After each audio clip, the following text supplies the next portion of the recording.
actually came from a collaboration with my husband John and I. And it started really before then. John had gotten sort of interested in social learning theory, and I'd gotten interested in what was then called clinical reasoning theories. And both of us got interested in the importance of context and how that impacted people's performance. And then when John went to UGA, he ended up making his major research agenda context-based teaching, well, actually learning and teaching. Because really what he got, tell me if I'm saying this right, what he got involved with was appreciating how learning seems to happen, particularly explanations of learning that went beyond just the psychological explanations of learning, but rather more sociological context-based. Is that a fair summary? And then what implications did that have for teaching, which was his major line of scholarship for, I don't know, however long he worked at UGA, 24 years. Now, meanwhile, back at the ranch, before in our marriage, we didn't play in the same puddle together, you know. But when I started my doctoral program in adult education, I started learning about social learning theories, and I was interested in researching clinical reasoning and professional reasoning. And I got very involved in the whole notion of the pragmatic reasoning stuff, which was the outcome of my dissertation. But it was really a reflection of appreciating professional reasoning as a socially embedded activity, okay? We got going on this curriculum. Actually, it's kind of funny how things go in cycles, because Georgia, at that time, the regional GOTA group, the Atlanta gang, Chris Doan, among others, I think of Chris Bussino Doan, for those who know her, had worked hard to get an OT program on this side of the state. And they had tried all kinds of places. And at that time, Georgia State, North Georgia College, Emory were kind of on the thing, and then Brenau kind of popped up its head. And John and I actually did a consultation for Georgia State to develop a curriculum for them. And as part of that proposal, John required of me that we clearly outline the theoretical underpinnings around teaching and learning, which would, I had a good idea of what I thought good OT looked like, but the whole issue of how learning happens and how you teach was really his sort of, contribution to this piece. And so we fleshed that out to begin with the Georgia State proposal, which, for those that are interested, got approved at the Board of Regents to then develop the next level, and got killed at the college level at Georgia State. So I think it's funny now I understand how many years later they're trying again. Emory didn't want to give up any space or money. North Georgia was invested in PT. And the other day at a meeting, Andy Whitener actually told me that he was one of the reasons that Brenau went to OT, which I think is interesting, because he knew the guy who was the biology professor here, who was a PT, that did the study on looking at whether Brenau should start an OT or a PT program. And ultimately they recommended an OT program because there were so many PT programs around. So that's how it all evolved. And then I ended up getting involved because of, next door to Cabinet Center, Ileana McKay, asked me to come to a meeting that Brenau had, and so the rest is sort of history. So the reason I give you that background is to sort of understand that just like communities of practice, there are a lot of overlapping things that happen here in terms of a shared scholarship. And as I was putting together this PowerPoint, I have to say that probably 2/3 of the material in here, John and I have done a lot of consulting around the country and internationally on this whole thing, but a lot of the content here is actually his, but he's a much more reflective educator, and so I'm presenting it because I'll march you through it, whereas he would do the right thing and have to reflect on every piece as we went through. But I think we're going to do some kind of content bolus and then a lot of reflective discussion for the rest of the day. Okay? Does that work for folks? So, communities of practice. We've talked already a little bit about the community. As I said, we wanted to sort of do our warm-up in our celebrations. Now we're into foundational theories about learning and teaching for our curriculum, and then in the afternoon we'll just kind of do some sharing about necessary practices and perspectives, exemplars from everybody in the room. I've got a few lined up to get us started, but really I think that's a time for us to share what does this look like when it's happening, and then reflections and commitments.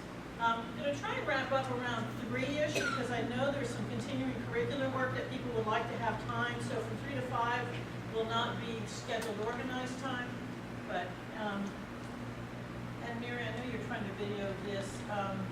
Is this okay where I'm cool. Okay. On your way. All right. So, kind of, Oh, I but, even had a slide for how to do our community practice, and I forgot I had a slide. So but we like your back. That's okay. So the point of all that Ooh. is John's slide. Ooh. Is that we participate Bam. in many communities of practice. Isn't that cool? Yeah. Stop the spinning.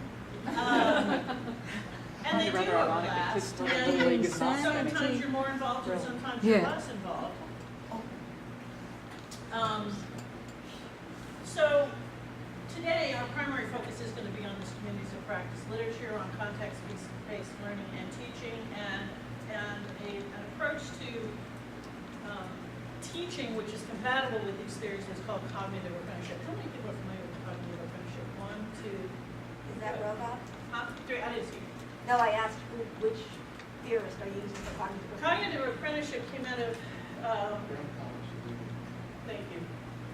What was the first time we got rid of? Brown, Collins, and Duguid wrote a seminal article. We were looking at it, it was like 20 years ago. Yeah, 89. Something. But Barbara Rogoff was, I know robots. Rogoff's work, An extension Resnick on that. was in with this crowd.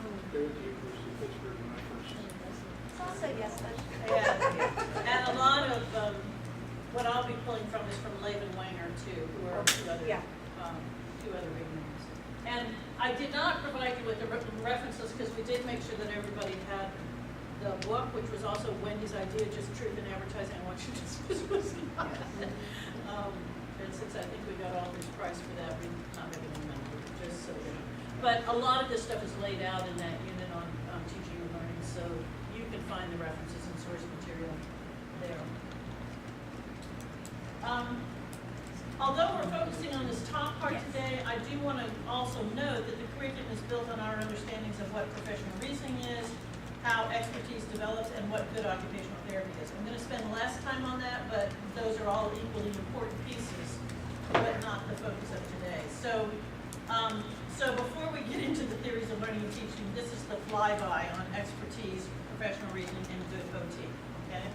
So, what we know about expertise is, and again, how many people are fairly familiar with expertise literature?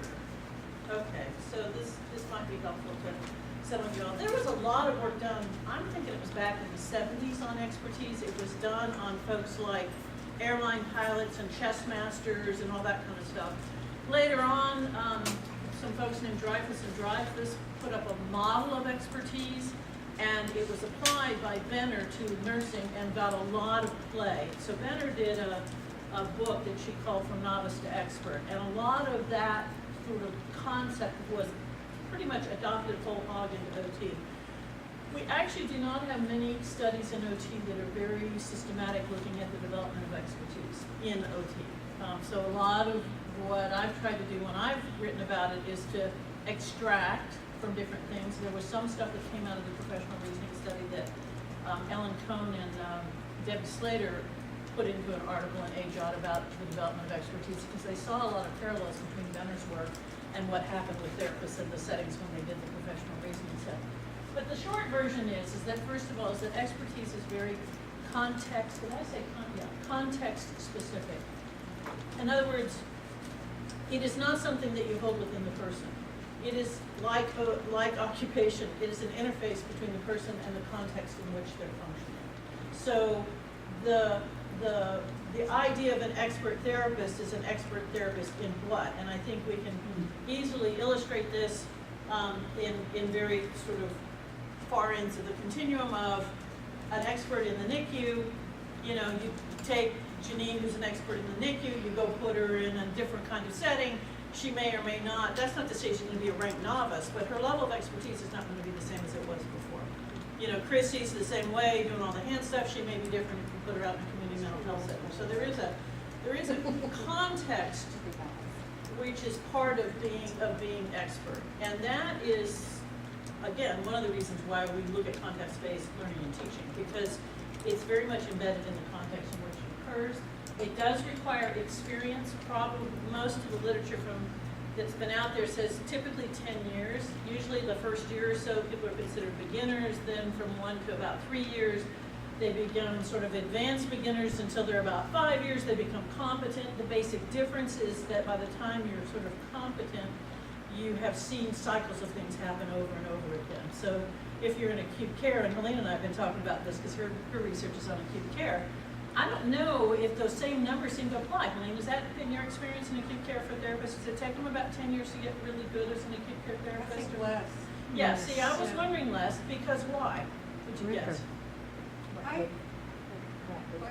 Yeah, I was gonna say, it's Okay. just everything happens so quickly, you have sort You're of in and have out to and learn you're in and as out. you're going and Right. pick it up. Absolutely. And on the other hand, one of the things I notice about academia is that nothing happens the same time again very quickly.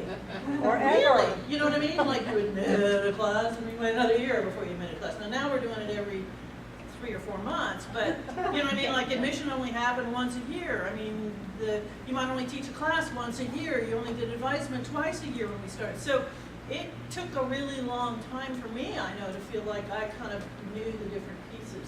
So the cycle has an impact on the experience. And I will tell you that if I do get the sabbatical, one of the things I want to track down is there's a researcher that I found who did some really interesting work on expertise using a method that I don't completely understand, which is one reason I want to track them down, where they surfaced some evidence that it didn't look like it took that long in their experience. And I don't know if it wasn't acute care, so I don't know if it was context specific or whether things just moved a little faster, but it was the first sort of new stuff on expertise I have seen in years and years and years, certainly in OT. But clearly it takes time on task. Some people will say it takes time on task in the same context. I say it takes time on task where the context feels the same to the person participating in it. And let me give you an example of what I mean by that. When I was at Harmerville Rehab Center, big rehab, 200, kind of like a Shepherd, I guess, 200 beds, 20 beds of people with head injuries, 40 beds of people with strokes, 20 beds with people who had spinal cord injury, we had a chronic pain unit, right? And we had the big Velcro board where we were trying to staff move therapists up and down the hall, and I would have therapists who would freak out over the idea that we were moving from head injury to stroke. Does anybody else have an experience with stroke and head injury? I'm kind of like, come on, it's all brain damage, you know what I mean? Of course, I can tell the only thing is they talked about sex more on head injury than they did on stroke. And I'm not even sure it happened more, I just think they talked about it more, you know? But that was a big deal to some folks. And other folks were kind of what we now call in the curriculum the JOATs, the jack of all trades. They could move up and down the hall very comfortably with good levels of practice. So I began to think of it as like, well, some people see it as ice cream and it's just different flavors of ice cream, and then other people like chocolate is it. You know what I mean? Like that is the whole. So I think some of this experience also has to do with how you frame the commonalities or differences. So, but time on task. And then the third thing is reflection. And I've told this story a lot of times, but I'll tell it again because it's a good one. About when I was a new manager at Missouri, and I was so excited because we got an applicant from a therapist with 10 years of experience, and I went down the hall to Bill Wyckoff, and I found an applicant with 10 years of experience. And Bill said, well, that's great, Barb, but do they have 10 years of experience in the same year 10 times? Right. Okay? So the experience is not sufficient for expertise. It's experience and reflection and being able to understand things in more complex ways. As Mary can tell you, because she wrote the chapter in the book, a lot of this with, what's your buddy that you wrote with? Marty Carr. Marty Carr. A lot of this at a neurological level we think has to do with glomming neurons together and being able to see patterns and streams, and as you glom bigger things together, you see more of a whole. I think that's part of the reason that our new clinicians have trouble because they can't, they look at all the pieces. You know, they look at every little thing.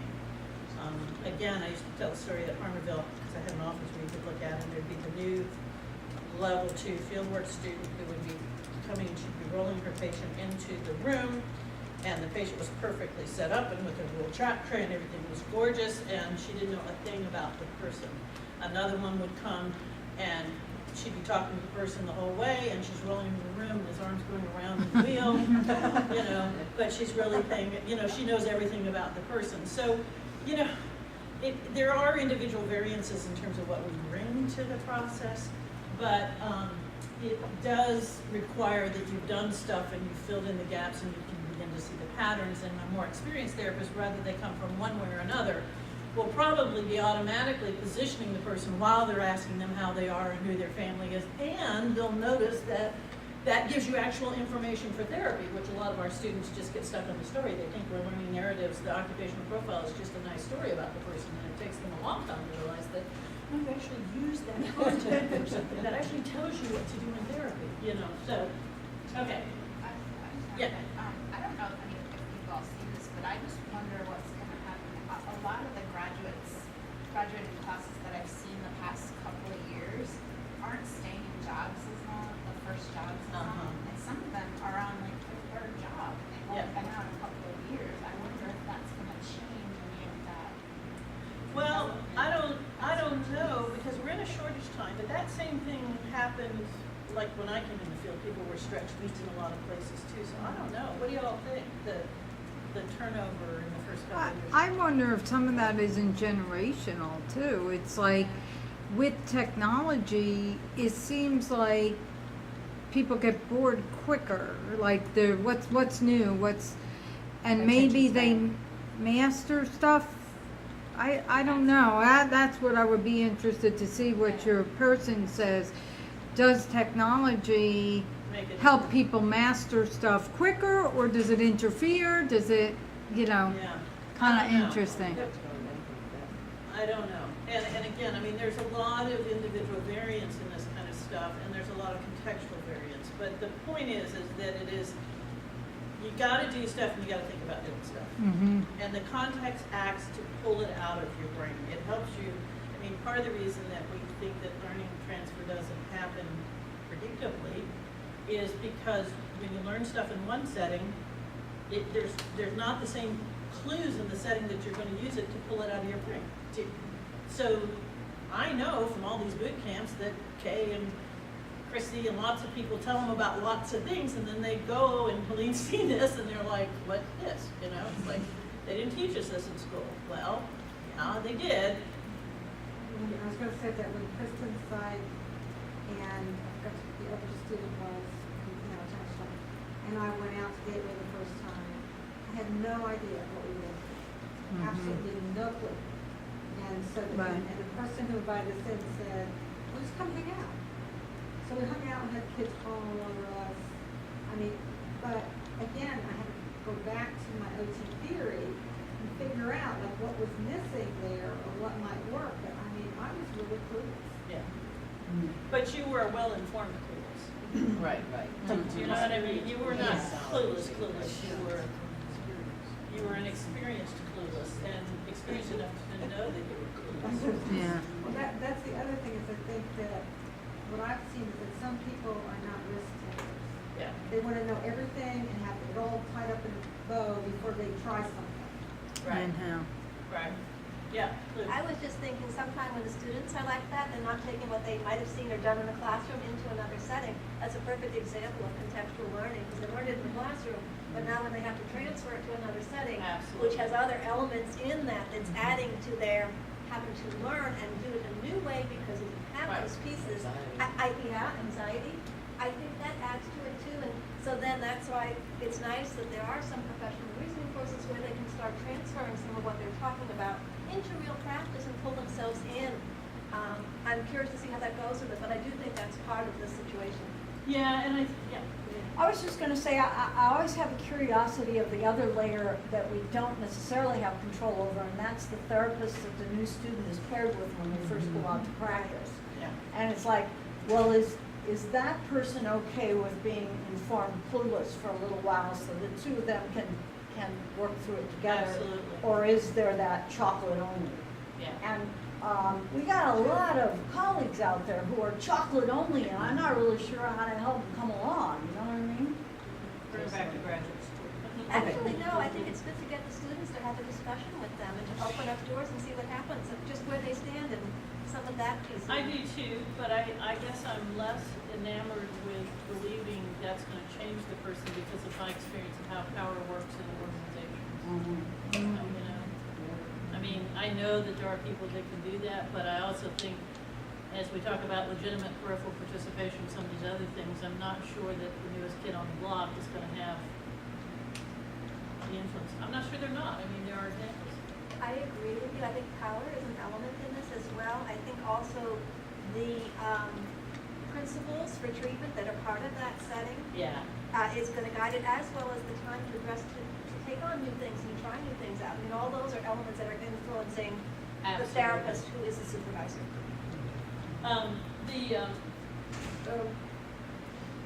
In that unit on teaching, there's a chapter on field work that, part of the reason we included that is they had it was the first research I'd seen, it was a really interesting discussion about the co-construction of knowledge between the fieldwork supervisor and the student, but I think the same thing applies to just what you're saying. And that was research that, so Christy Koenig and Rich Farber, I'm sorry, I should, how good I am at names, sorry.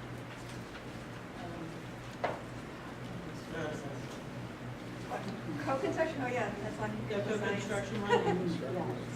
You ready for a new one? It's Ruth Farber. Yeah, Ruth Farber and Christy Koenig, chapter 14. They did some interesting research on this notion of co-construction that you might be interested in. Okay, the other thing is the nature of professional reasoning, and again, I think that many of you have been exposed to that. The short version is that it's multifaceted. It is thinking that's done in the service of doing right then. So it's not a lot of sit around and think about it, la la la. It's like, oh, got a patient, go do. I mean, it's quick. It tends to be the kind of reasoning, at the low-lying level, it's all neurology. Okay. But at the sort of conscious level, different things are pulled out by different kinds of problems. So, if you're trying to understand the nature of the diagnosis and how this plays out, that's probably going to be more scientific that the therapist is going to be engaged in. One another story, probably more narrative. How to manage it in the setting, probably more pragmatic. I'm not going to spend a lot of time on that, but there's different sort of parts of your brain that focus on different problems depending on the problem presented. One of the things that I think is under-attended to in OT theory on professional reasoning is that it involves the whole body. It is not just a head activity, it's a whole body. It's very much invested in the bodies that were given and how those bodies have been shaped over time. And so I think that there's some of that. And again, it's very much embedded in the context of which it works. So that's the flyby on expertise and professional reasoning. Okay, we go. Something I need to talk about that. The last thing about OT that I'm going to say is, what does good OT look like? And this is a chart I developed a while back to try and map. Actually, Fisher's work on, this comes from Fisher-Slagle, but I was trying to relate it to different categories of intervention that ended up evolving into the Otis scale that I've worked. And I think that what I liked about what Fisher said in her Slagle is that when you look at the kind of intervention choices we have, we really are on a number of continuums. One continuum has to do with how ecologically relevant is this thing. Is it a contrived exercise? It's basically something the therapist came up with that's contrived to meet an impairment. I mean, the assumption is all therapy is done to help people get better. So it's not about is it therapy or is it going to work to get better. It's more like what are the underlying assumptions. So one underlying assumption has to do, or one continuum has to do with how naturalistic it is. And the reason I'm bringing this up here is the same thing happens in teaching and learning. So we have to make, in many ways, the same kind of choices in managing a curriculum as we make as therapists in trying to figure out what to do with the client, okay? So ecological relevance, what's the source of purpose, the practitioner or the client? So I would ask as we get to the learning teaching thing, what's the source of purpose, the teacher or the student? And again, there's a mix. The source of meaning, which is not quite the same as the purpose, but like what does this mean to you? As we engage in, Amanda's getting ready to go on the t-shirt activity with me where we have to decorate t-shirts. And one of the things that will happen is that there will be people in there who are pretty threatened by that activity because they are not artists, they do not see themselves as artists. You've been with us. Do you know what I mean? And so that activity for them is like, yikes, how do I make a nail on this? Whereas somebody else is like, ooh, this is really fun, and I camp, and I do this stuff, it gets play. So the source of meaning is another continuum. And then the last one is really what is the focus of the intervention? Is it to remediate an impairment, or is it to improve performance? Okay? Now, I would say in this curriculum, we give preference to therapeutic occupation and compensatory occupation as the first choice where that will work given the evidence.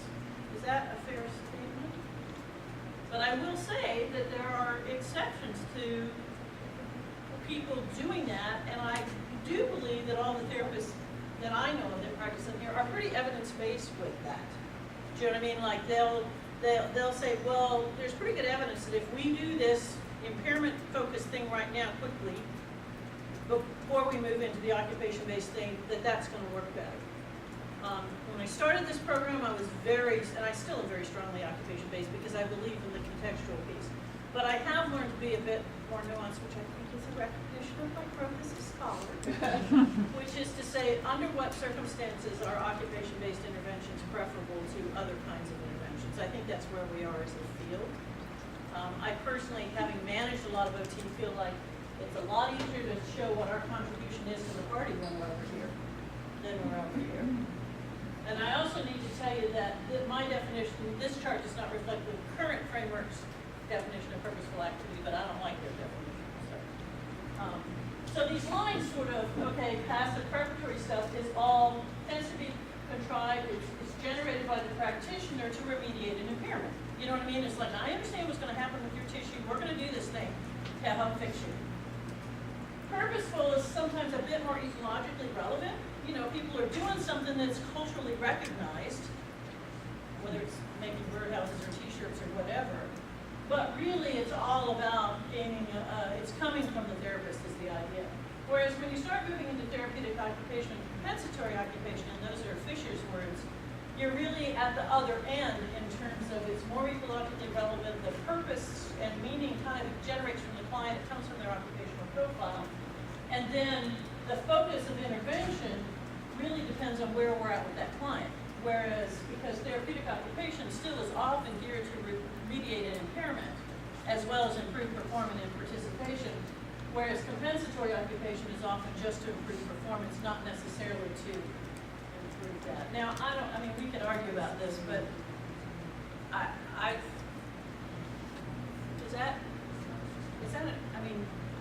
so when I say occupation-based intervention, or that's the preferred method of intervention, which we say to the students in orientation, given a choice, do the real thing, do something that's meaningful to the person.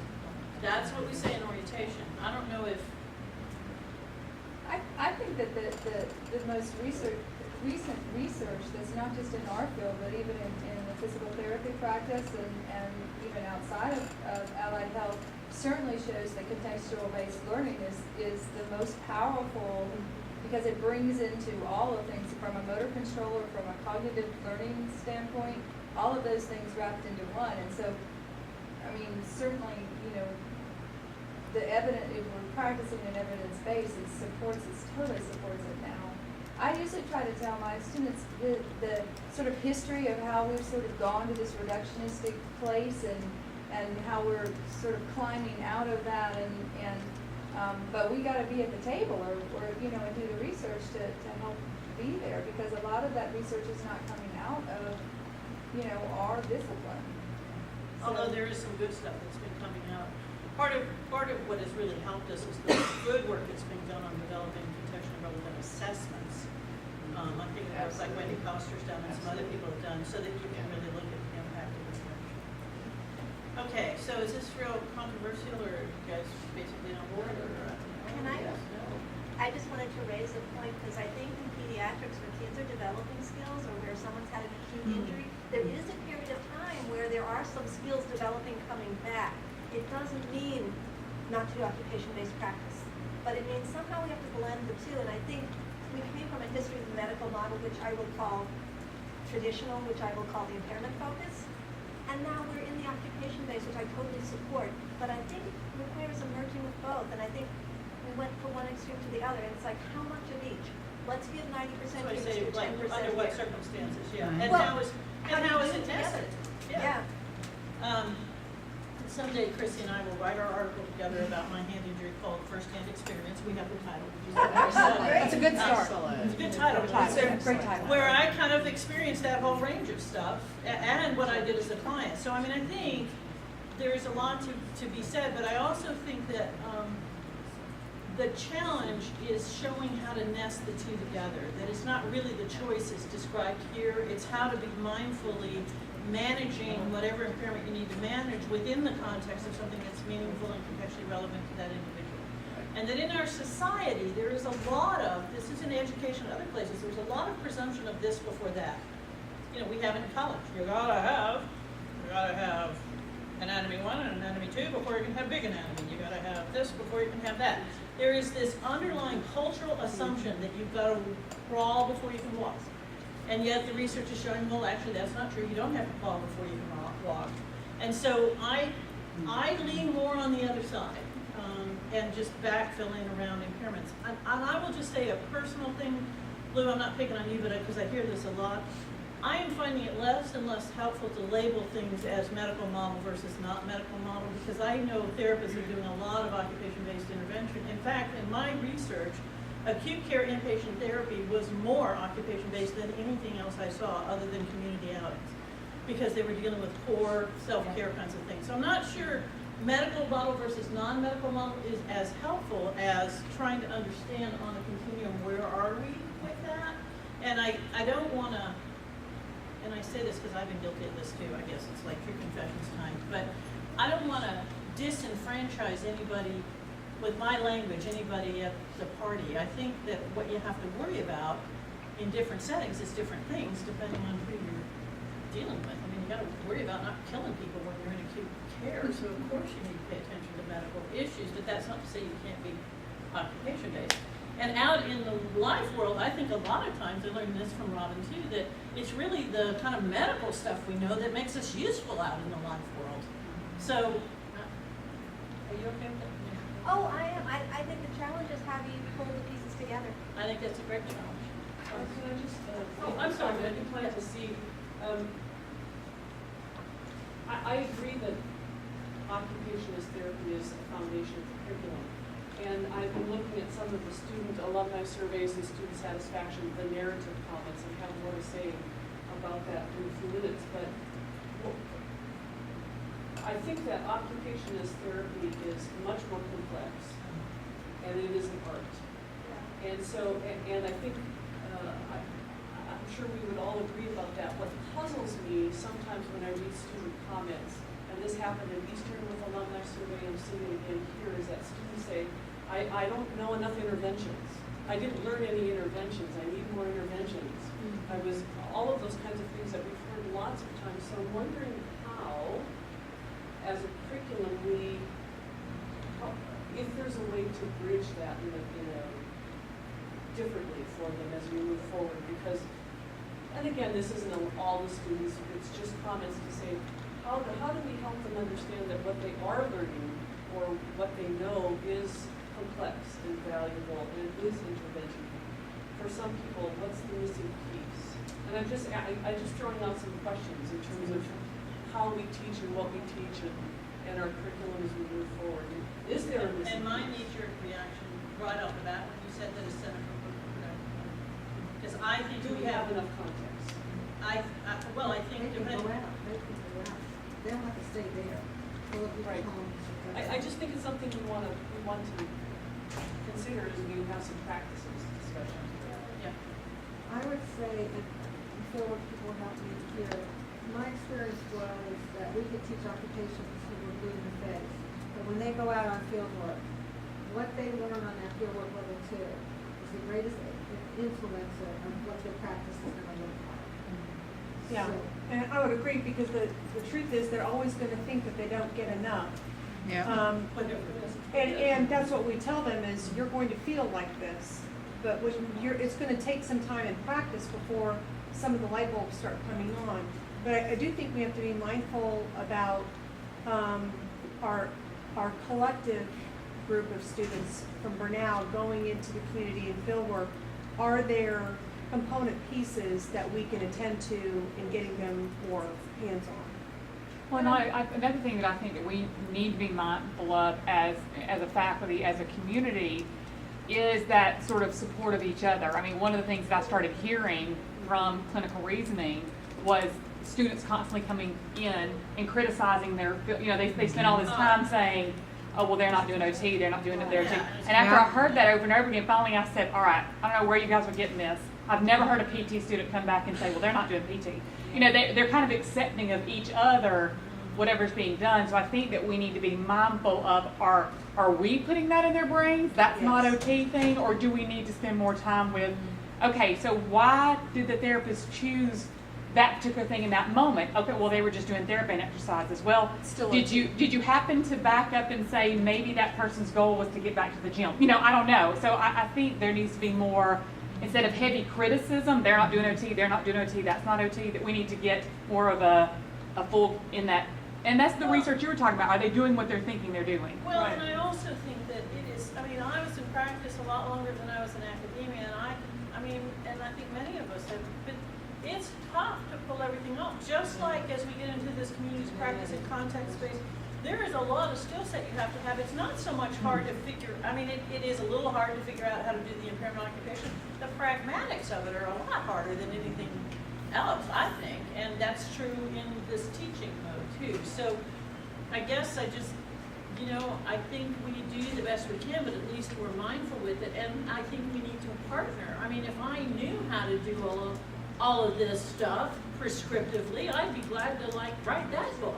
Okay, but I don't, and the practitioners don't know how to do all of it either, but they know how to do some stuff I don't know how to do. I might know some stuff that they haven't thought about. We've got to hold hands.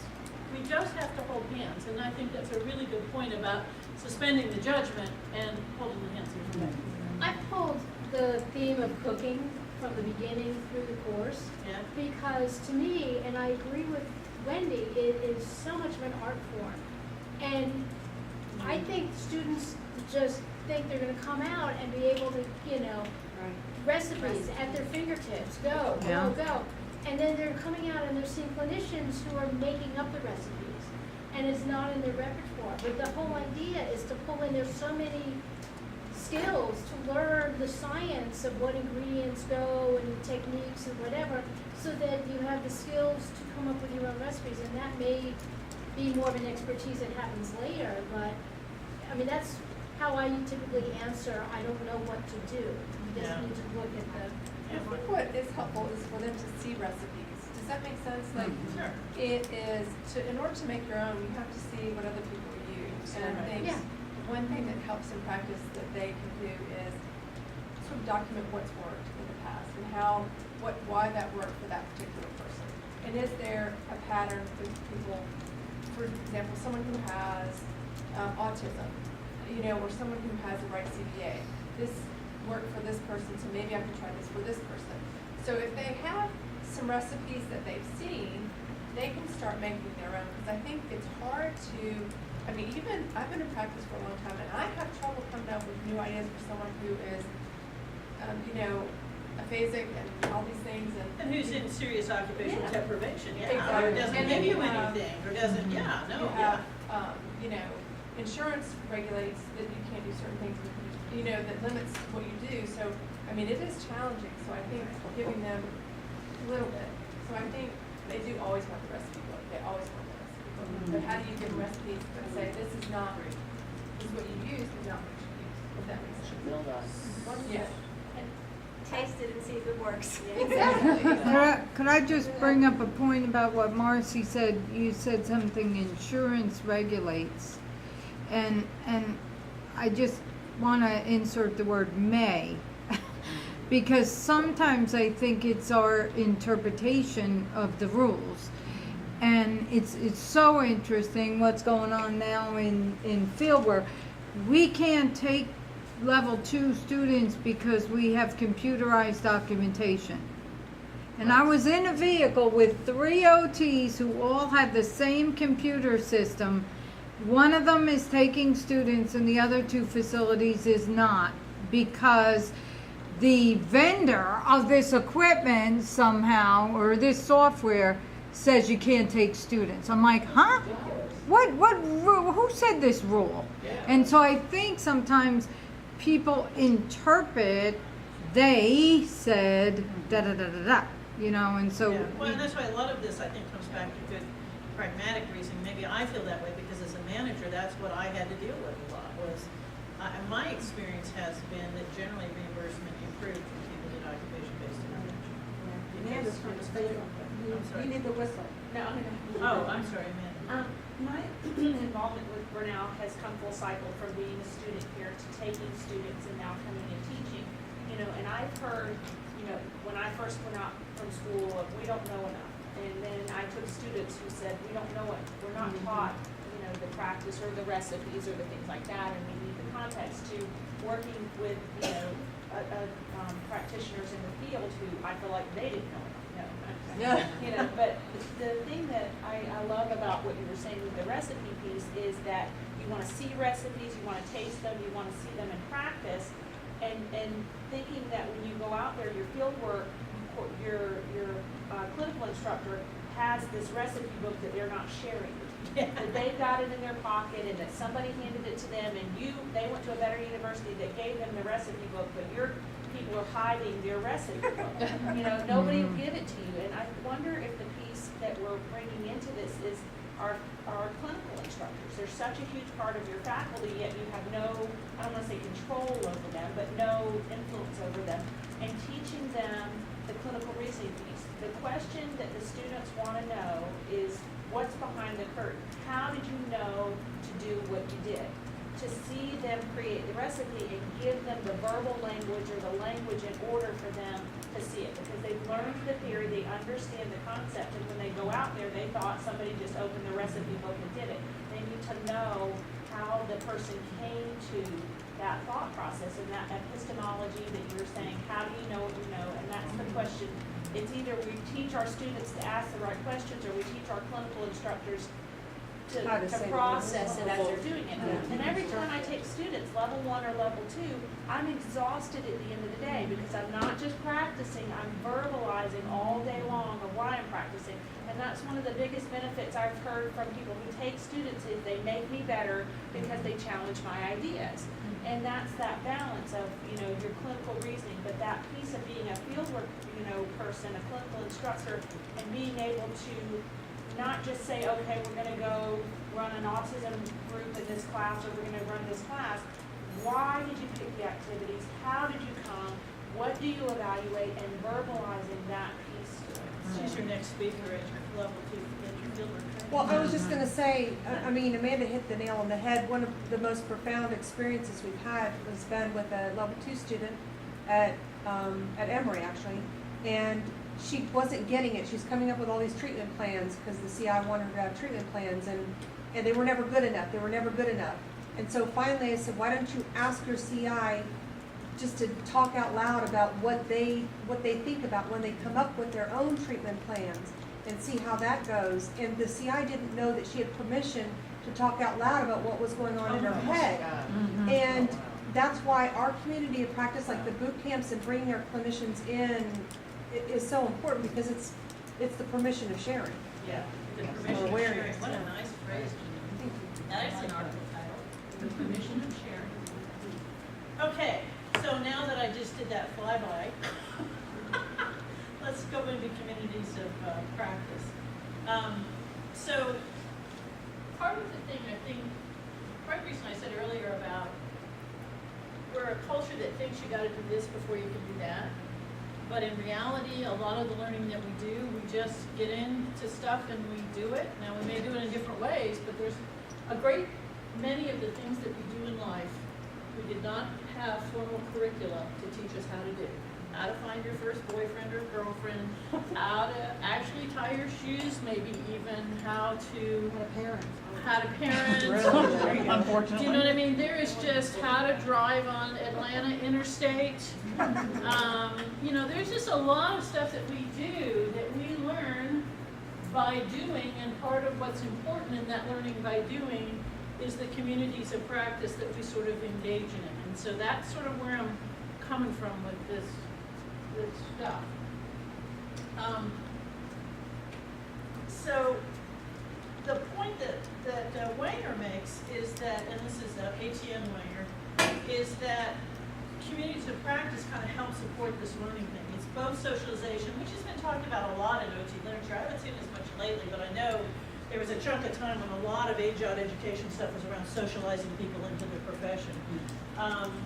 And that learning is not a separate activity. Learning is part of living, and those of my neuroscience people will say, right? Isn't it an ongoing adaptation process? I mean, you never are not in that mode.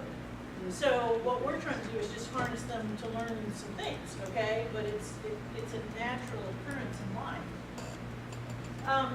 So Wenger's main assumptions, as he laid them out, are that humans are social beings and that knowledge is competence in the context of a valued enterprise.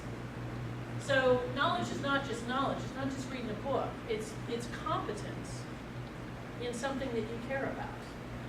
And that's what we're about with our students, is helping them become competent in something they care about, which is helping their folks through occupational therapy. The only way you know stuff is to engage in it, really. You know, you can't read about it. You gotta engage in it. You gotta do it. Now, that's not to say that you can't have vicarious experiences, but I dare say that a lot of those vicarious experiences are extensions of something that you already experienced, and now you can have it vicariously. If you ever skied once, then you can imagine what it's like to ski on this particular slope. But if you've never ever skied, I'm not sure that reading about skiing will help you know how to ski. You know, you can use a lot of similes and metaphors, but it's not the same. You can't extend it in the same kind of way. And then ultimately, and I think this is one of John's very favorite phrases, I hear him say it a lot, is that meaning making is the ultimate outcome of learning. The brain is a meaning maker. And what we're always trying to do is make meaning of our lives in one way or another. Why is this going on? What's happening? What do I need to do? What does this mean for me? The Witham stuff. What's in it for me? You know, I don't mean that in a selfish way. I mean, it's just a human nature kind of a thing. So Wenger came up with this community of practice model where he kind of articulated more fully, and I'm looking to John on this, he really kind of summarized stuff that had been out there in different kinds of ways. What do you say, John? In terms of this community of practice model?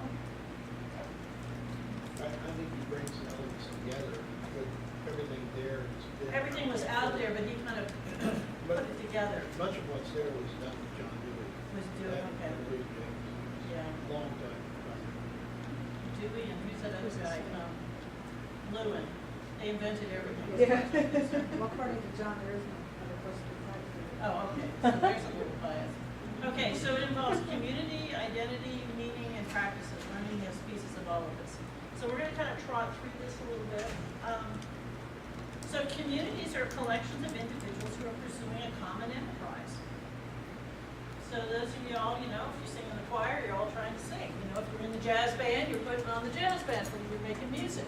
You know, you're quilting, you're making the quilt. Sit around with other quilters that help you figure out how to make a better quilt. Help you quilt the stuff you can't quilt by yourself. So it's doing stuff together. And so from that perspective, learning is belonging, okay? Now that learning is belonging is something I try and trade on personally real early in the program with orientation. That's part of the reason that I tell students that they are now occupational therapists. They're really inexperienced ones, because I really want them belonging early on. I want them getting that sort of social connection, and I want them to appreciate the valued enterprise that they're a part of. But it is also learning how to do, learning as doing. And that's the practices, and that's what we were just talking about, is what does it look like when you do this? What's it looking like when it happens? How do I get the skill set to do that? So there are tools and procedures that are used by communities, and I think that part of what we struggle with in the profession, and we're not the only profession that struggles with this, are which tools and practices make the most sense given this situation, and also make the most sense given our sort of ultra identity. And it's a constant negotiation among all of those things. And then, of course, with the extra layer that's been on in the last, I don't know how many decades, and what's the evidence to support that choice? So there's a lot, and this is not OT specific by any means. There's also learning as becoming, and that's another reason why I want our students to be therapists right from the get-go. Because otherwise I think that they think there's a switch, that somebody's gonna flip and all of a sudden they're gonna be an OT, you know, and it's not. It's a growing into it kind of thing. Just like becoming a faculty member is a growing into it kind of thing. So there is this becoming piece, and I wonder sometimes if that isn't where a lot of the emotion comes from with our students when they're struggling. It's because it's a real, like, who am I? Am I this kind of person? Am I, it's not just being a member of the community, but am I really authentically me, or am I engaged in some kind of big imposter syndrome? You know? Well, I think it's you know, you guys know I'm living that teenager life right now. Mine are 14, 15, and 16. Oh, that's right. And you know, I think a lot of the you know, sassiness and typical teenager type issues that we deal with in raising children is that they are in that place in life where, you know, they look like little adults, but yet they don't know where they fit. They don't know how to act like adults, and you see this sort of pushback. And then we have our students that are in their, you know, mid-20s to 50s that are doing the same thing, and then they almost act like teenagers. And I think that's some of our frustration, but it's that whole trying to mesh what they think they are in their brains, but it's not working out there. So they have that inner. I think that's an interesting observation. Yeah. So, and notice how a lot of this is a way of talking about who we are, you know, and our stories, which is why I think many of us in this curriculum like stories, and we use stories to pass on traditions, and why I've been telling you stories this morning, because there are a lot of stories here, and we're making up more stories as we go along, but it helps to know who you're part of, who your tribe is, as somebody I know says, you know, these are my people. You know, what are the stories that make these your people? So, and of course, you think back to the overlapping communities, how many of these stories overlap and don't overlap? You know, I find it interesting in the various degrees that I've sought, which is bachelor's in OT, master's in business management, doctorate in adult ed, in every single class, in every single one of those majors, I have heard nobody knows what we do. I mean, somehow that's a story. I've seen to select majors where nobody knows what we do. As managers, they think, you know, they all think we just sit behind the desk and do it. Adult ed, well, they don't think we're real teachers, or that it's, you know, I mean, it's just really funny to me that there is this ethos of, and that becomes a story in and of itself. So I've mindfully tried to change the story, at least for OT. I don't care, management adult ed, they're on their own. I got my, OT got my heart first. Is that I feel like I do know what we do. You know, I do know what we do, and we as ourselves have to change the story so that we're telling people the story of what we do, because it's the narrative that we've got isn't always as helpful to us as it might be when we actually do know what we're doing, which is helping people do stuff. Yeah. I think something that just knowing what you do is always a process though. And so when you say learning is becoming, one of the things I try to tell my students is when they are talking about looking for that bag of tricks and wanting it, that the more that you grow, the less you're going to have one answer.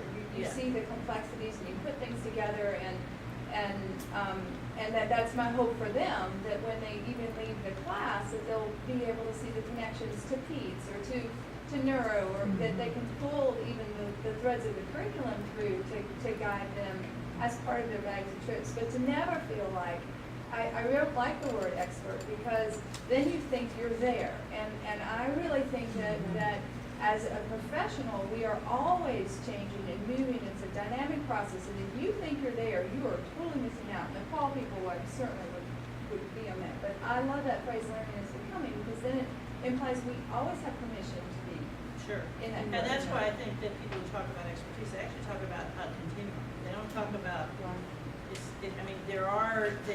it's not like stages and phases and now you're it. Do you know what I mean? It's a continuum of relative mastery is another way to look at it. I realized when I put my life on hold for the 8-week NDT course, I was told, when you get to the end, you will have more questions than you ever had before. And when I got to the end, I realized that was true, but I also realized that I had built in the ability to answer those questions better than when I started. So, yeah. So tolerating ambiguity becomes a bit of a challenge too, if you're going to stay in the game. And then meaning as our way of making sense of this world. So those are the kind of the pieces there. So the notion is that all of these blend together in a community of practice that results in both socialization and learning, okay? And that is a core underpinning of how we think learning happens. Remember, I'm not talking about teaching yet, I'm just talking about how we think learning happens. We have to admire the process of learning before we can start to take much thought on teaching, because teaching is our expression of how we understand learning happens.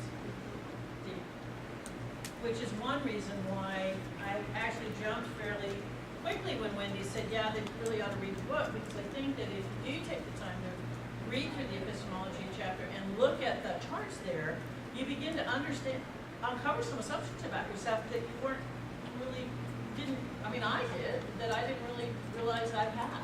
And we've spent time as a faculty working through this. I think we landed on, helping Mary and Robin and Wendy, we landed on, we think we're pretty much progressive, but there's elements of constructivism and there's elements of, what's the other one, realism or perennialism, or where we think the thing is a thing. What's that? Huh? Well, relativism is essentialism. There's some elements of essentialism, which is where we kind of say, okay, this like metacarpal is a metacarpal as far as you're concerned. We're not going to do a lot of constructivist stuff around metacarpalism, although people that are in hand therapy will probably do that, because there's actually, they know a metacarpal isn't just a metacarpal, is that right? Yes, that's Yes, right. that's what I thought. So, but for practical purposes for our students, we're going to call this metacarpal and metacarpal, as opposed to some other things where we take a much more of a constructivist view of the process. A lot of, I think, the clinical reasoning, professional reasoning seminars are around opening up that kind of constructivist view and getting people to look at their underlying assumptions as to how they kind of arrive there. Okay, so, but ultimately, the field seems to be a problem-solving field, and this curriculum seems to sort of go to the notion that we want to develop problem-solving, right? Which is progressivism, right? Guys who are better at this than me. Yes, no, nobody's disagreeing. I'm going to call it essentially true. Okay. Jean Lave is an educational anthropologist who studied learning in natural environments. She studied in places like Weight Watchers and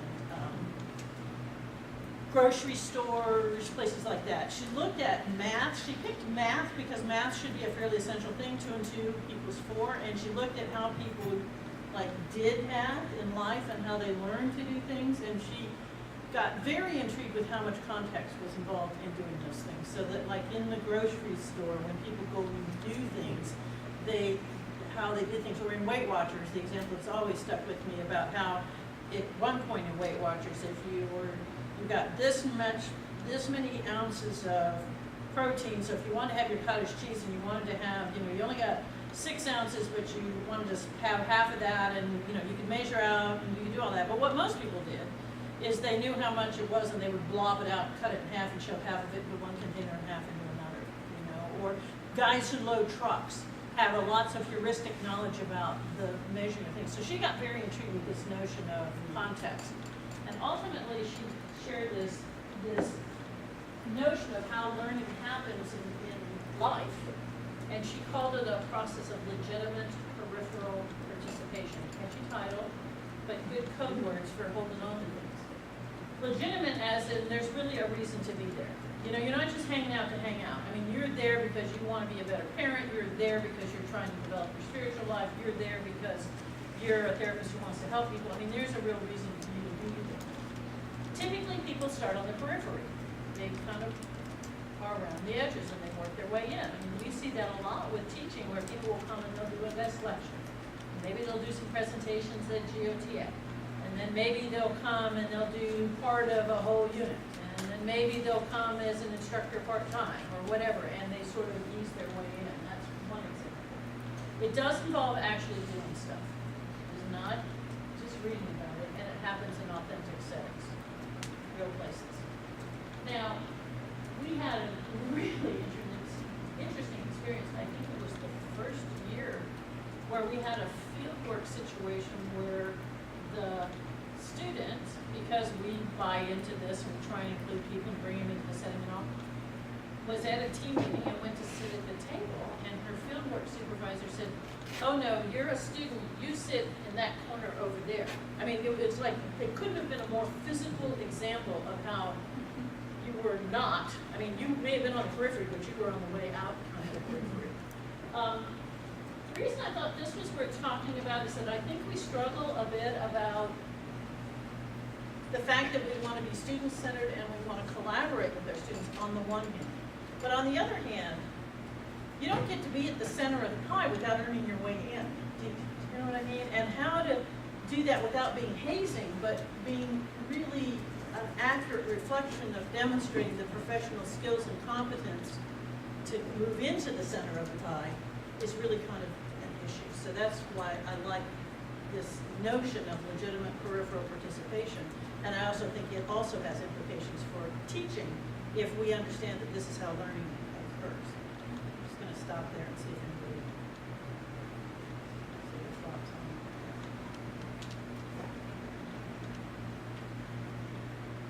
So, well, I guess my question would be, because you used the example of earning your way in, how do you see that connecting with our curriculum? I mean, obviously developmentally students are growing into their identity, but is there a sense of earning that they have to earn as I well? think they demonstrate competence. I guess that's the way I think of check it. box and the competence. Well, and just how they behave with each other and the professional behavior. I don't know. What do you guys think? I'm surprised to hear you say that. It surprises me. Why did you stop? Just say it hurts a lot. When she said that is a different. It makes me think differently about. Well, I think I guess the way I think about it is by virtue of being a student here, they have joined our community of practice. Right. Okay? Yeah. But where they are relative, what we're talking about here is that people who have power in a community of practice are people who've moved from the periphery in to a more central role. I mean, let's talk. And they gain experience, which gets them And to. showing their authentic ability to do stuff. Right, so it gets them to that point. I mean, you can't, I'll use music, you can't become a saxophone player in a band unless you have picked up a horn previously. So you come in from the periphery, you might practice at home, and then you say, oh, gosh, I'm pretty good at this, so let me apply for this band, and then you get in one. That was a really bad example. No, it's a good example. But, Not so, first chair right off the bat. that's right, but you won't even be first chair. And so you do come And you may in- never be first chair. You're right, Yeah. you may not. So you do come into an area of interest from the periphery first, Right. because you can't start as a, whatever we're gonna call it, expert, I don't know that I like that word, but you're not gonna start with all this knowledge, so. And I wonder, this is somewhat peripheral to this, but like, with the advancement to a doctorate, do new practitioners who enter the field at the doctoral level come in with this notion that You know, I have a doctorate, therefore I think some do. I'm not on the periphery? sure, we've seen that, certainly. I'm thinking of like the term validation. I think every action and reaction is people on the periphery, they need validation for what they do and what they say, that they are they're getting positive feedback, that they're there and they belong there. If you don't, you push back. If you get that validation, you push forward. And that's why I it's see kind that of with a, students, if they're not feeling comfortable with the feedback they're getting in class, they may pull back. it's sort of it is a sociological process. It's partly psychological, but it's partly sociological. You know, it's a, yeah, somebody starts. You could put it into the, you mean, I try to put things in a place in my head. And I think that every time I step into another community, I step into group process. Yep. And so whether I'm an administrator stepping into a new role, or I'm a therapist stepping into a village, or I'm a whatever I'm doing, I am stepping into a group process. And do I right away become the dominant contributor, or do I find my greatest success coming alongside? But if you think about this sociologically, how do you get to the center of a group? Right. Two ways: you earn it in, or you're birthed in. You know, you can be born into the center, and I think that's what may be happening with the entry-level doctorate, is that they have this sense of I'm born into the Right. center. I think they're sort of feeling that. Well, that's interesting, then. Wow. So. The reason I was saying it surprised me to hear you say the earn-in is that, I was the poster child for your example of coming into this community in teaching, and because I felt growth along the way, I continued to progress there. And I said before that had I been in the environment that I'm in currently in my doctoral program, I never would have taught, because I wouldn't have put myself in that kind of cutthroat crap.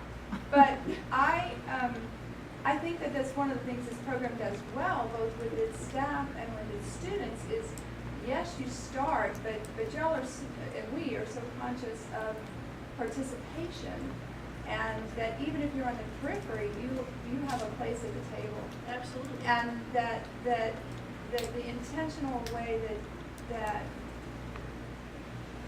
as you develop the curriculum, that the power structure has been flattened in so much as it can to encourage that in all aspects, both the students and the staff. I think that's what makes this program so special to me. Thank you. I think, though, that, can I use you as an example, since you used you as an example? So, when you came in new, there was a lot of mentoring. I mean, you were peripheral in that you were not totally put in the position of this is the way this course is going to run. You were given an already developed course. You were given a lot of mentoring by people. You dealt with your own frustrations on getting that right, as we all do, no matter how experienced we are when we take over somebody else's course. There's a lot of that going on around right now. But over time, I remember Mary saying, maybe her second year here, saying she gets curriculum part. She really gets curriculum. Now, you earned that. You didn't, nobody put a little blessing on your forehead and said, make her curriculum queen. You asked questions and said things and engaged in behaviors that suggested to us that oh, this is a talent that you have. And so then we gave you, when opportunities came up, they were thrown your way. You chose which ones to engage in or not, and look at where you are now. When you all agree, Kay really gets curriculum. But that, you earned that. We didn't just say, oh, okay, we're out of a curriculum person, next person hired, you're the queen. Which is the way I became a licensure chair in Missouri. I didn't earn it. I moved from Florida. They had licensure in Florida, they didn't have it in Missouri. They needed someone because the other person was sick, and I was made licensure chair. I did not do a great job of it. I'm the one who got the local local therapist blackmail legislators headline over the fold of the Sunday Post, St. Louis Post-Dispatch. Okay, there's a lot of war stories about when you don't earn your way in, which got me to be a lot smarter about recognizing when I had earned a central place or not. Did you know? Because there are consequences to being incompetent publicly, which you are in a community of practice. Do you see what but people earn their way, and so people, you see it coming, you see it happen. So that's what I mean by earning. Robin, you can want to say. I wanted to go back to the issue of power. And I think that there is a big play of power. And I think that one of the things that I try to do, especially as I taught the first clinical reasoning, is tell the students as many Robin Stewart stories as I can tell them. Diffuse this, I'm up on this don't put my feet made of clay. This was one of the worst things I ever did, the stupidest things I ever did. And keep telling them those stories so that they know that we're human and and that we don't have all the answers. And so they feel more comfortable coming in because they know they're gonna have to take risks and make mistakes too. And so I think that's part of a way to bring them in, for them to realize. It's part of our induction ceremony. Exactly. Here, slide down my It's path of mistakes. What? I just think, kind of tangentially to what Robin was saying, I think about Dan Stern's work, or Daniel Siegel's work with rupture and repair, and that a lot of what we do is about going along a path and then there's a rupture and we learn from it and we repair it and we move on and we become a richer OT, or we become a richer curriculum, we become a richer teacher in our delivery and back and forth communication with our students and With each other. with We become a richer community. in all of our communities, right? Yeah. So, I wonder if learning instead of earning, because I haven't read any of this work, but, you know, you do start out observing, like you said, coming in, maybe teaching a class, it's the same thing with students. They observe, hey, this might be a place I might fit, I might be able to bring something to this profession. I'm gonna check it out and take the class or, you know, go along somebody, watch someone or volunteer. Then they go into level 1, then they go into level 2, then at the same time, they're learning about the professional culture absolutely. and getting involved here and there. What can I bring to this profession? And then you get in the center where you're creating interventions, you're creating theory, you're creating, so it's kind of like, if you don't like earn in, maybe learning your way in. Except that there is a performance component. Yeah, you've I mean, got that's the to. only reason, I think you're right in many ways. What's the word I need to say, not except? Yes, and, that's my new language. Oh, No, but I need to practice on it, because I actually agree with everything you said, I do. But yes, and I also think that there are performance checkpoints. I mean, you know, you can make A's on stuff in classes and show that you learned it and tank on fieldwork, you know? And there are therapists that you do get fired, or, you know, so I mean, I think there is a real performance. Well, I did say to the students the other day, I said, you know, you can, you know, my job is to help you be an occupational therapist, but you still have to pass the test. I can't do that for you. So to come into our club, that's the one thing that you have to be able to do that I have no control over. Our club. Rich discussion, guys, so we'll be talking more about this. Let me just see where, I think I'm pretty, okay, I'm a little behind, but I would like to do the community practice. Is that all right with folks? And then it may mean that we move the necessary practices and practice right after lunch and then go into the sharing. But I left 2 hours for that, so I think we'll be okay. Is that all right? With you all? So these powerful practices, John, where did this come from? This is your slide, and I believe it, but I don't know where it came from.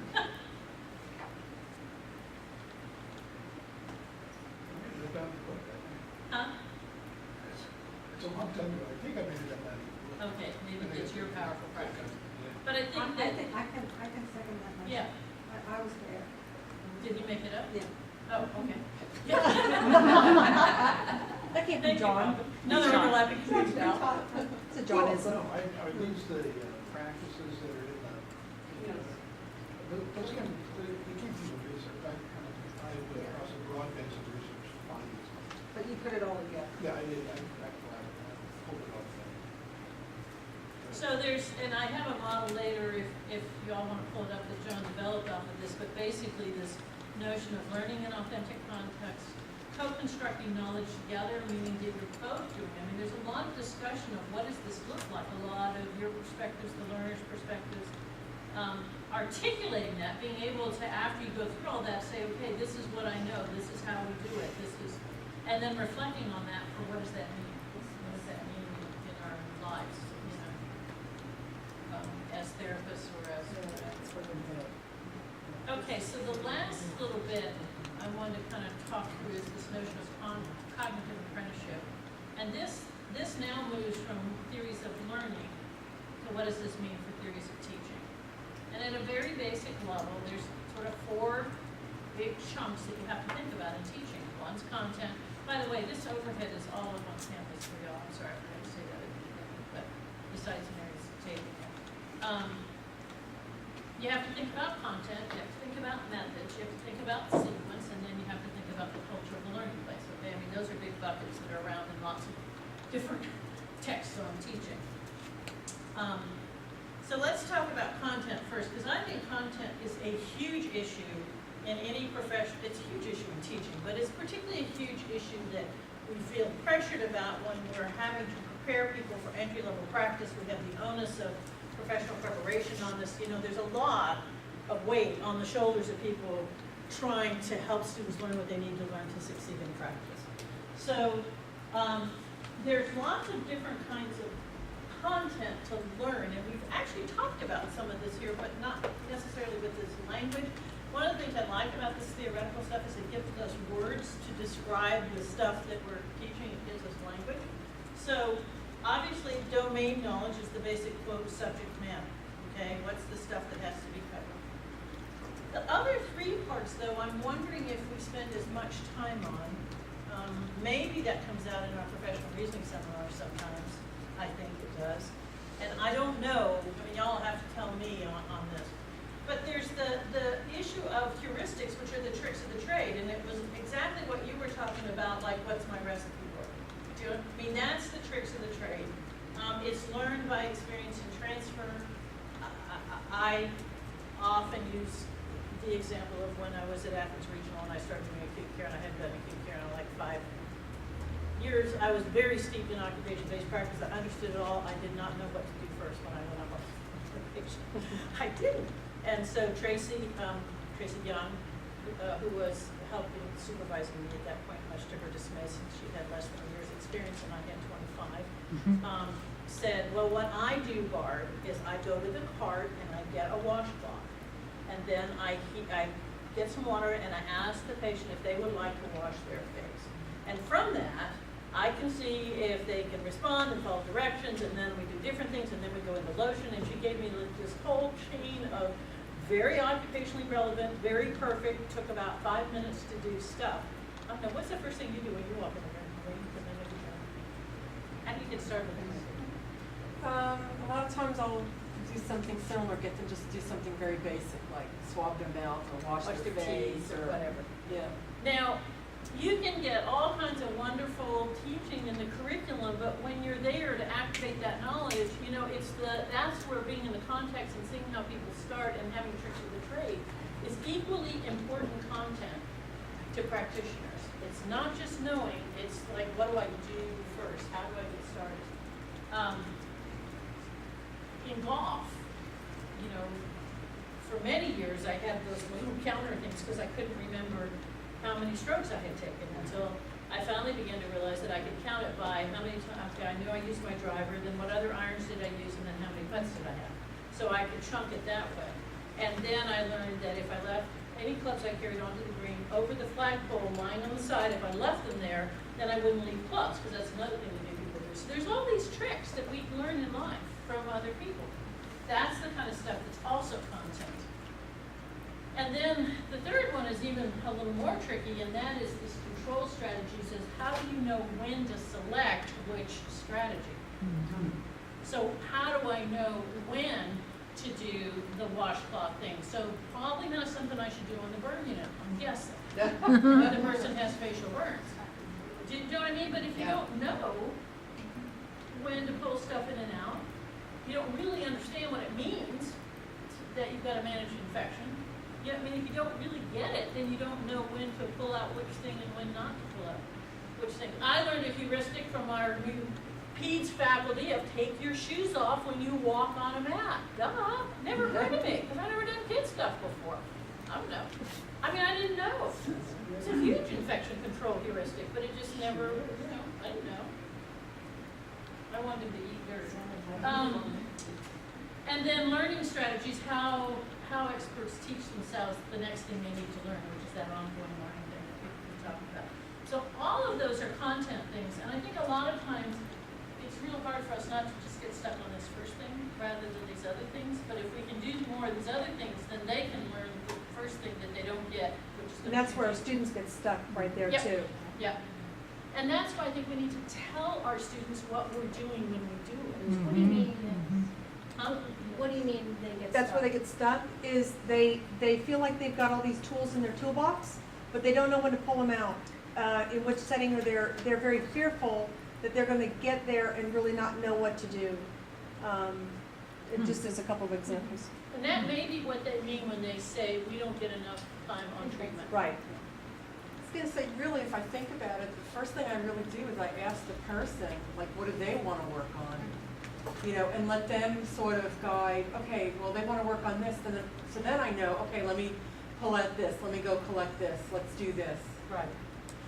And so like teaching them that question is huge. Just like I learned from, I think it was Barbara Hams, who was talking about like high yield questions. The thing that she would ask parents is, what's the most difficult time of day for you? What a great question. Pulls out a whole bunch of stuff. Now I feel really good about if I ever have to deal with a parent with a kid with a disability, that'll be the first question I ask. After that, I'll be calling everybody else to find out what the next thing I should ask is, but at least I have the first question. And I think also identifying for the students, maybe that is part of your cookbook. That is your cookbook right there, is using those tricks of the trade and making your own is learning the control strategies and the learning strategies. So you do have a cookbook.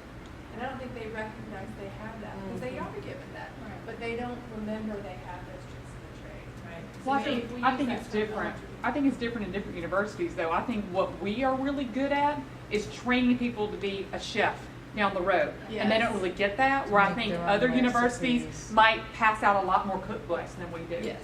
I've used the examples, like, I'm gonna teach you how to make a muffin. I'm not gonna tell you what to put in the muffin, because that's your professional judgment. But here are the ingredients that go in. I think sometimes they need the recipe. Some people need the recipe, and some people want to be able to figure out what to put in there. So I think you have two different personalities and different needs of students. So I think maybe we need to work on both and identify both. Well, and we know that in any group, there's always going to be a range of learning preferences and all that kind of stuff. So, yeah, good point. In both of us. Wendy, did you want? Well, this is how black and white I am in my thinking sometimes, but I'm just sitting here thinking about our curriculum grid and how to make this implicit. To reify this. In courses, because we have fabulous instructors and faculty who are talking about how this happens in their course, but I just wonder if we were to take any course in our curriculum, could we look at it and say, well, here's the domain knowledge part, and here's here's the objectives, or here's how I'm teaching the heuristics and blah, blah, blah. That's a great idea. I don't know if we, why couldn't we make it, what's that word, not implicit, but explicit, thank you, explicit. Why couldn't the students have a portfolio they keep throughout the curriculum and add to that for each? We can with eValue now if we will decide to raise the portfolio option. We as a group deferred that until we got through April, but that may be a way to sort of take that forward. It sounds like they have an an electronic electronic portfolio. explicit for the students. Right. So they literally have a cookbook when they leave? Yes. So that they know that they have. But it's when they build. It's a community cookbook. Barb, one other simple thing is their expectation when they come in. And I know a lot of students, myself when I interviewed, and I said to Irma, I want to know what to do when I graduate from this program. She said, well, you will, but you won't. And I didn't know what she meant at the time. I didn't know when I got out. I didn't understand. But students will ask me that at the information sessions. You know, and a lot of them are looking for train me to do. And it makes me think, am I right? Is this more like a CODA program that you're trained to do rather than figure out how to fish? Right. Here's your fish, go and do it. Instead of, we gotta figure out how to fish, and I don't even have a line, but I know how to build one and all that recipe It's a stuff, great so. point. There's a huge difference between training and educating. Yes, and I think a lot of people, I know a lot of the phone calls I get are people looking for training, and I'm trying to express to them and teach you how to think. So I thank you for the recipe analogy. That will help to talk to them. That came up in discussion board this week for the weekenders who, it appears to me half of them have worked with kids for years, the other half is scared to death of how to even talk to a child. And so that was a discussion this week of, I don't even know if I have the voice to talk to a child, and that's that experiential, you need to try out different That's why one of the voices. things we did in that professional reasoning course with kids was, are you a kid magnet? And the ones who said yes, they half said yes. It's like, what is it you do? Well, I comment on their tennis shoes. I look at their backpack. Do you know what I mean? There are all kinds of heuristics that kid magnets have on how they relate to kids, and they can tell the rest of us what those are. And sometimes they have the heuristics, you know, but I think spending the time is worth it. Yes, ma'am. The other thing is, sometimes I think all the time, we have these heuristics that we use, but we haven't stopped to think about what they are to articulate that to ourselves or our students.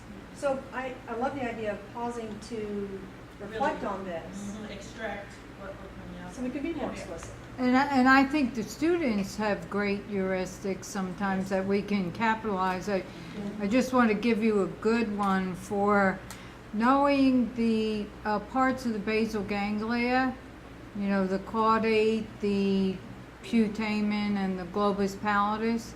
Sorry, John and Charles, cold penises get puny. which that's on tape now. But that was Rachel, what's her married name is Prophet, Vonderow. Vonderow. And Right. I remember that, and it's also internal to external, and she taught the whole class.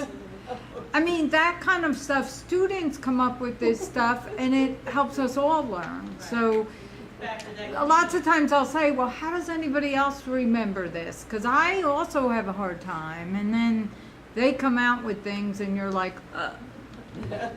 Sorry, The Yeah. other I always remember is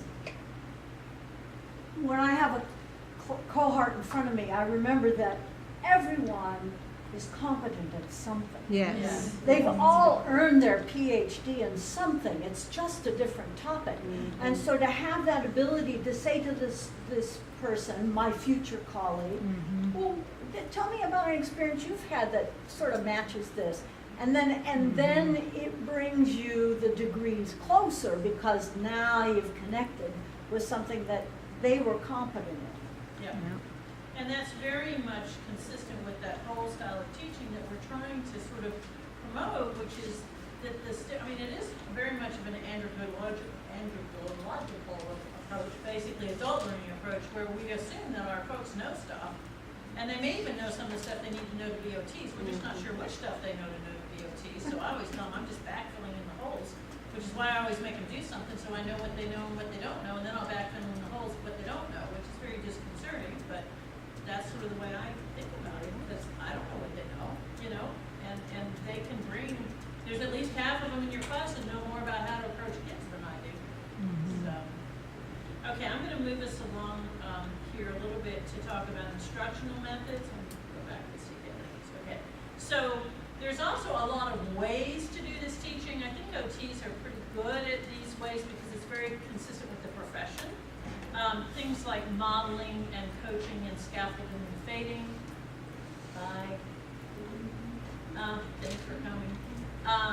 Which are very parallel to sort of OT practice. Do I need to go into these for you all, or this should look kind of familiar? Yep. Modeling, show them how they're doing. Coaching, give them emotional support for what they're doing, which is a lot of what coaching is. It's telling people that you might try this versus that, but it's also giving them like, yes, you can do this kind of stuff. Scaffolding and fading, providing support and then gradually pulling it away, having them do what they can do, you do what they can't do, okay? Knowledge control, though, instructional methods have to do, to consider our exploration, like let them explore. This is why I don't always tell them everything in advance. I don't always provide them all the stuff up front. I want them to explore and bring it back. And then we'll see what we've learned, and then we'll go kind of from there. Articulate, yeah, Mary. I'm just wondering if I could bring up a tension there, though, is when you feel like your particular course has 38 code standards associated with it. It's like, oh my God, I gotta teach all this content and make sure they, is there time for exploration? Well, I would just- say yes, but I don't know.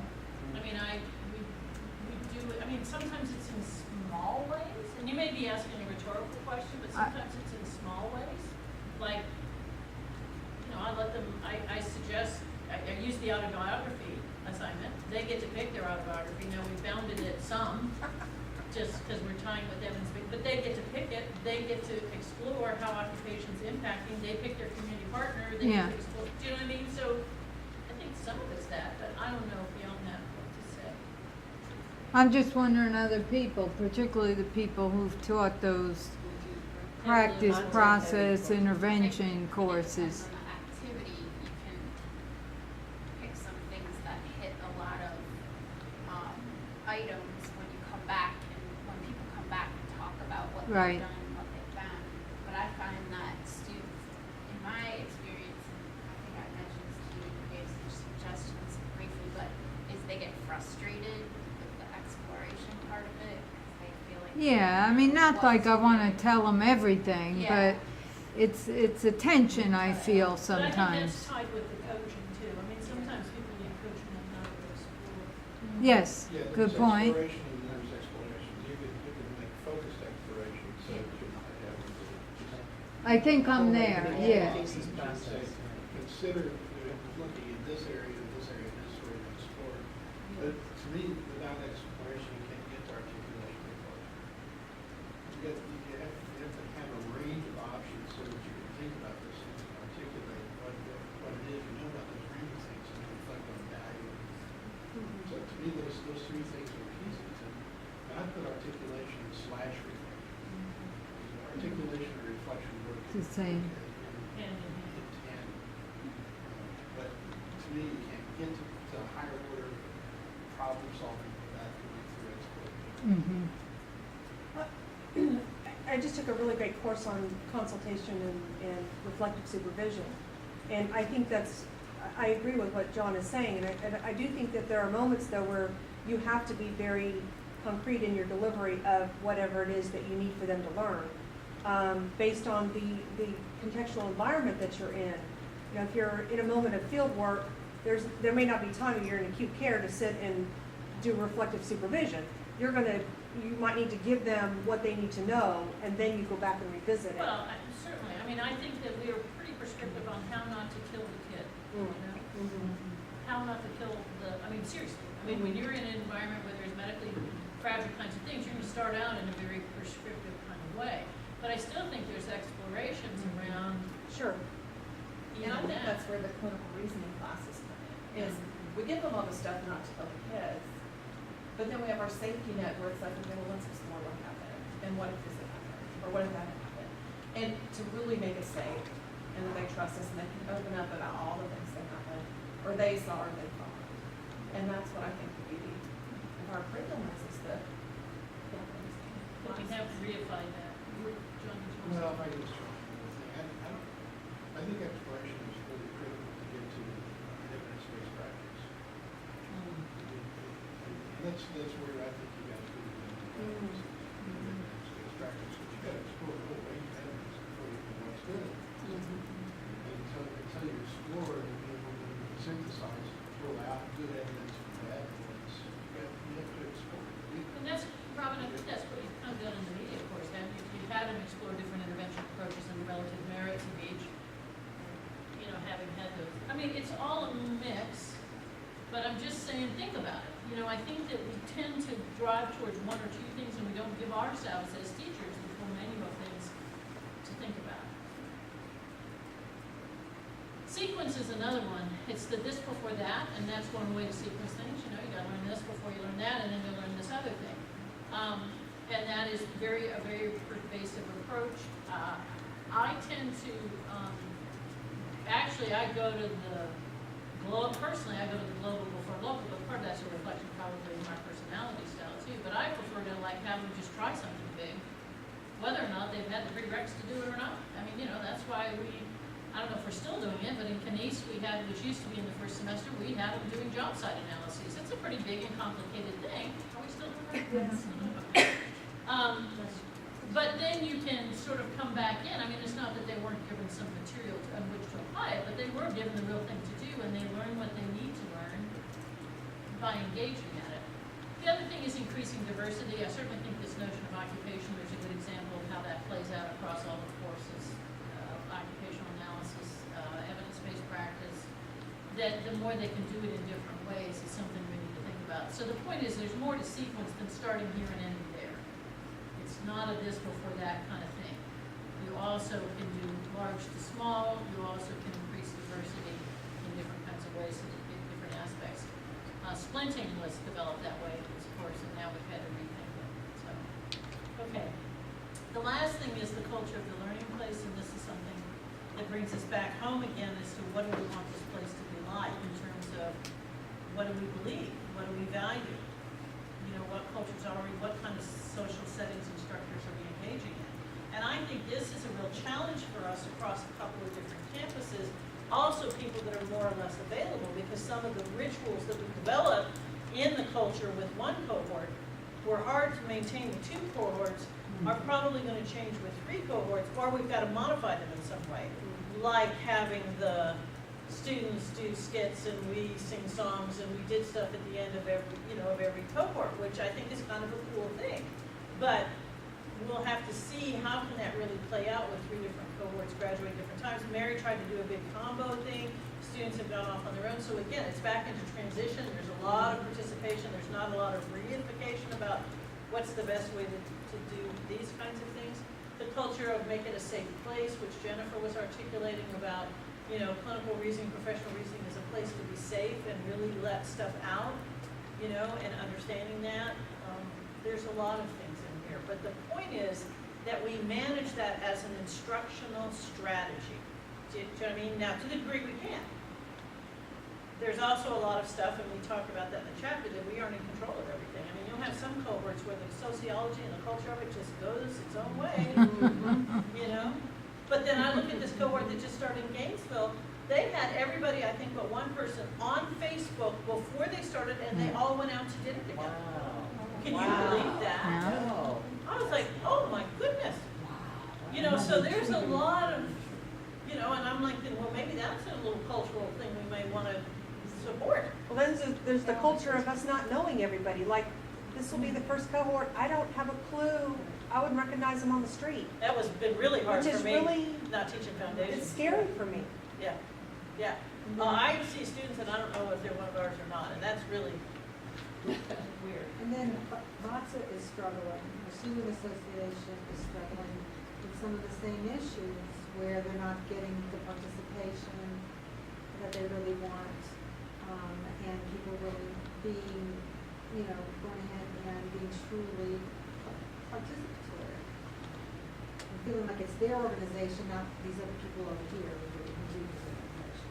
Whereas on the other hand, in the evening weekend, I Yeah. think they've taken great ownership on it. So Yeah. the question, I mean, we've had to just really be on the periphery because they are handling the whole thing, so, yeah. And we've gone through those cycles. And It may just be the players too. This was Yeah. just such a cool slide. It didn't exactly fit in one particular place, but I liked it. This is one of John's. It's sort of like that occupation-based thing I was talking about. This is sort of the teaching, like where possible, do the real thing. I think of it as occupation-based teaching, context-based teaching and learning. And then I like this quote from Martina Horner. What's important is to keep learning, to enjoy the challenge, to tolerate ambiguity. In the end, there are no certain answers. We need to put that on our student handbook. Oh, that's a good idea. Be kind of cute to put on the first page or something as, You won't graduate with all the answers, so give it up now. But you will graduate with a great set of questions. There you go. Well, that's all I wanted to sort of, I hope that kind of captures what you all were hoping, Mary and Linda, Mary and Wendy. And so I think what we want to do now is break for lunch. I really appreciate everybody's participation because there is so much knowledge in this room. And hopefully this gave you a little language to talk about all the things that we know. And so we'll break for lunch. We'll come back at 1. We'll start with our sort of experts, not experts, everybody's an